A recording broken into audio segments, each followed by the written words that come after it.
नमस्कार। आप सभी का बीएससी सेकेंड ईयर मैथमेटिक्स की क्लास में हार्दिक स्वागत।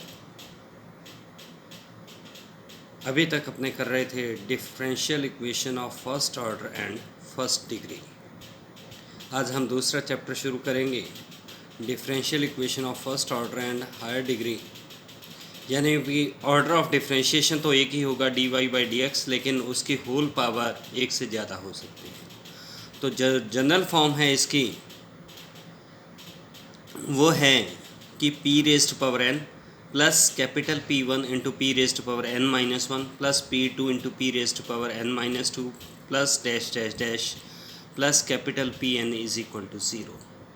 यहाँ पर स्मॉल p का मतलब है dy/dx और P1 P2 dash dash dash Pn जो हैं ये चर x और y के फलन होंगे या अचर हो सकते हैं।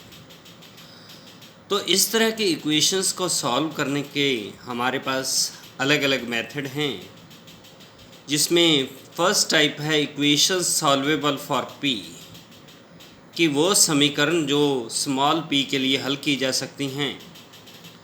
तो इसमें हम क्या करते हैं कि जो अपने ये समीकरण एक है, इसके जितने भी लीनियर फैक्टर्स हो सकते हैं वो बनाने का प्रयास करते हैं। वो चाहे आप क्वाड्रेटिक इक्वेशन में जो डिस्क्रिमिनेंट वाला मेथड था उस तरीके से करें, या बाय स्प्लिटिंग मिडल टर्म्स करें, या कैसे भी, यानी कि p-f1 xy, उसके बाद another factor p minus another function of x and y dash dash dash p minus nth function of x and y, यानी कि जितने भी डिग्री होगी, जो हाईएस्ट पावर होगी p की, उतने फैक्टर्स बन सकते हैं। अब बारी बारी से हर फैक्टर को इक्वल टू 0 कर दीजिए, क्योंकि अपने कहते हैं दो चीज़ों का प्रोडक्ट शून्य तभी हो सकता है आइदर फर्स्ट 0 हो और सेकंड हो और दोनों ही 0 हो। तो p-f1 xy is equal to 0। अब p क्या है, dy/dx। तो इसमें वेरिएबल्स को सेपरेट करते हुए, जैसे हमने पहले चैप्टर में किया था, या होमोजीनियस इक्वेशन या लीनियर इक्वेशन, जो भी मेथड हमने फर्स्ट चैप्टर में किए हैं उस तरीके से इनका सोल्यूशन फाइंड कर लेंगे। तो वो क्या आ जाएगा, एक्स वाई और साथ में कांस्टेंट ऑफ इंटीग्रेशन। इसी प्रकार से दूसरे factor p minus another function of X Y को 0 कीजिए, इसका सोल्यूशन आ जाएगा एक्स वाई और कांस्टेंट ऑफ इंटीग्रेशन c2। इसी प्रकार से जितने भी फैक्टर होंगे सभी का आप सोल्यूशन फाइंड कर लेंगे, और उसके बाद जो जनरल सोल्यूशन होगा उसके लिए कि जो भी आपने जितने भी सोल्यूशंस निकाले हैं उन सभी को आप उसमें मल्टीप्लाई करते हुए इक्वल टू 0 कर दीजिए, तो वो हमारा जनरल सोल्यूशन हो जाएगा। आप यहाँ पर c1 c2 cn को इक्वल टू c भी कर सकते हैं, तो अगर वैसा भी करेंगे तो वो भी हमारे पास जनरल सोल्यूशन रहेगा। अब मैं एक एग्जांपल लेता हूँ कि मान लीजिए हमारे पास क्वेश्चन है p² plus 2py cot x is equal to y²। तो ये क्या फर्स्ट ऑर्डर की इक्वेशन है, लेकिन जो डिग्री है वो हमारी 2 है। तो यह p में एक द्विघात समीकरण बन रही हैं, तो y में भी द्विघात है, लेकिन p की वैल्यूज़ अगर हम क्वाड्रेटिक इक्वेशन को सॉल्व करते हुए कैलकुलेट करें तो इजीली आ सकती है। तो मैं पहले p का मान निकालता हूँ। जैसे मैंने कहा था इक्वेशन सॉल्वेबल फॉर p जो होती हैं, तो p का मान निकालूंगा तो ये क्या आ जाएगा, -2y cot x plus -4y² cot² x plus y² into 4/2 into 1। ये कैसे किया कि हमने जो क्वाड्रेटिक इक्वेशन होती है ax² plus bx plus c is equal to 0, तो x का जो मान आप निकालते हैं -b plus -√b² minus 4ac/2a, तो उस तरीके से निकाला है। तो x की जगह यहाँ पर क्या है, p में क्वाड्रेटिक है, तो इसलिए मैंने उसके साथ कंपेयर करते हुए p का मान निकाला, तो वो आ गया -2y cot x plus -4y²। अगर मैं कॉमन ले लूँ तो उसका स्क्वायर रूट क्या आ जाएगा, 2y। तो बाकी रह गया स्क्वायर रूट के अंदर cot² x प्लस 1, और cot² x प्लस 1 क्या होता है, cosec² x, उसका स्क्वायर रूट लूँगा तो cosec x/2।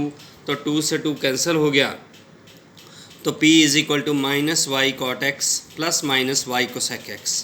cot x होता है cos x/sin x और cosec x होता है 1/sin x। तो एक बार प्लस साइन और दूसरी बार माइनस साइन, तो प्लस साइन लेते हुए b इज इक्वल टू क्या आ गया मेरे पास, y common 1 minus cos x upon sine x, variables को सेपरेट कर दिया तो ये आ गया d y upon y is equal to 1 minus cos x upon sine x into d x. तो 1 minus cos x 2 sine square x by 2 और sine 2x का formula 2 sine x cos x होता है, तो साइन एक्स को मैंने use किया 2 sine X by 2 cos X by 2, sine X by 2 से साइन एक्स बाई 2 कैंसिल हो गया तो ये आ गया tan x by 2 D x. Integrate कर दिया दोनों साइड्स को, आपके पास आ गया log y is equal to tan theta का log sec x बाई 2 और उसके बाद x बाई 2 का डिफ्रेंशिएशन 1/2, तो ये ऊपर मल्टीप्लाई हो गया प्लस कांस्टेंट ऑफ इंटीग्रेशन। तो आ गया आपके पास solution y is equal to c1 sec square x by 2। इसी प्रकार से अगर हम माइनस साइन चूज़ करते हैं ऊपर तो वो क्या बनेगा, p is equal to minus Y common आ जाएगा तो 1 plus cos x upon sine X. तो वेरिएबल्स को सेपरेट किया, यहाँ पर बना आपके पास माइनस कॉट एक्स बाई 2, तो कॉट एक्स बाई 2 का integration cos X by 2 upon sine X by 2 करते हुए तो log Y is equal to minus 2 log sine X by 2 plus log of c2, तो y is equal to c2 cos x square x by 2। तो अब जो general solution है तो पहला क्या बना, उसे एक साइड में शिफ्ट किया, y minus c1 sec square x by 2 is equal to 0, तो y माइनस c2 को sec square x by 2 is equal to 0। तो जनरल सोल्यूशन जो दोनों फैक्टर आए उनको मल्टीप्लाई कर दिया तो इक्वल टू 0। आप c1 is equal to c2 अगर c ले लें तो ये और भी सिंपल फॉर्म लिखी जा सकती है, y minus sec square x by 2 into Y minus C को sec square x by 2 is equal to 0। तो इस तरीके से हम कैसे भी इक्वेशन हो उसका सोल्यूशन फाइंड किया जा सकता है। एक न्यूमेरिकल और देख सकते हैं आप एक्स स्क्वायर। तो इस तरीके से हम किसी भी अगर इक्वेशन सॉल्वेबल फॉर पी है तो उसका सोल्यूशन ज्ञात किया जा सकता है। तो इसी की तरह के कुछ मैं आपको पीडीएफ में सिंपल प्रॉब्लम सॉल्व करके दे रखा हूँ।